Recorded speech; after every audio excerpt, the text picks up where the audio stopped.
présente, c'est Madame Matoko Sandra. Ma fille qui s'appelle Matoko Lévy Marcella Clairvy. Je suis venue pour un cas d'évacuation parce qu'il y a mon bébé qui est né avec ce qu'on appelle un phalocèle. Tout d'abord, depuis l'aéroport, on avait envoyé un monsieur qui était venu me chercher, qui avait un papier. Sur ce papier, il était écrit mon nom. Donc, dès que je suis arrivée, je me suis retrouvée facilement et il était très gentil. Il m'a accueilli, il a pris ma valisette, il m'a emmené vers la voiture. Nous sommes rentrés et puis on a fait le trajet. On est arrivé à la réception. Apparemment, tout le personnel était déjà informé de mon arrivée.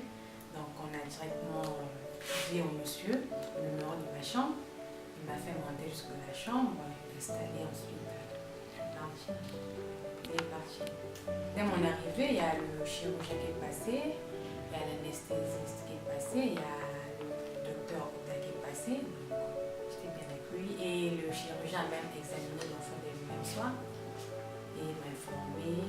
Et ensuite, il y a eu un professeur qui est arrivé aussi. C'est lui qui m'a informé du déroulement de l'opération de l'enfant. Parce que quand il y a les infirmières qui sont très gentilles, qui traitent bien le bébé, donc en tout cas je suis très ravie. Je crois 2 jours sur 1, ça se fait le consommation se fait 2 jours sur 1. En tout cas, si on me demandait de revenir, je serais enchantée, oui, sans hésiter. Et dès mon arrivée, en tout cas, je me suis sentie à l'aise, on m'a bien accueillie, donc mon enfant ça a été bien traité, les infirmières s'occupaient bien de mon enfant. Tout le monde m'aimait ici, elles sont très gentilles. Donc, je recommande à toute personne qui souhaite venir se soigner ici à la clinique Salem, en Tunisie.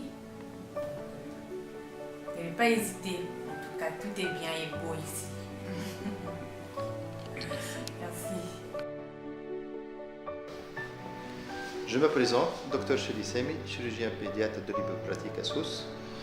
Nous avons reçu le 8 juin 2018 une petite âgée de 40 jours qui est née avec une malformation congénitale de type omphalocèle type 2. Cette malformation consiste en un défect pariétal qui était assez important, il faisait 15 cm sur 8 cm, dont le contenu était le foie, l'estomac et le côlon transverse. Vu l'importance du défect, le premier temps opératoire a consisté en la libération des organes qui faisaient hernie dans le sac et à la fermeture de 60% du défect pariétal. Cette fermeture était impossible donc de la réaliser en un seul temps du fait qu'il avait un risque de compression vasculaire et de dépression respiratoire. La petite a été gardée en service de réanimation pendant 48 heures, puis elle a réintégré sa chambre. Les suites opératoires ont été simples. Un deuxième temps a été réalisé après 10 jours, permettant la fermeture totale du défect pariétal. Actuellement, la petite va bien et elle attend son retour qui sera effectué dans 3 jours. Tout en lui souhaitant un bon rétablissement, on espère l'avoir dans 3 mois pour un contrôle clinique. Merci.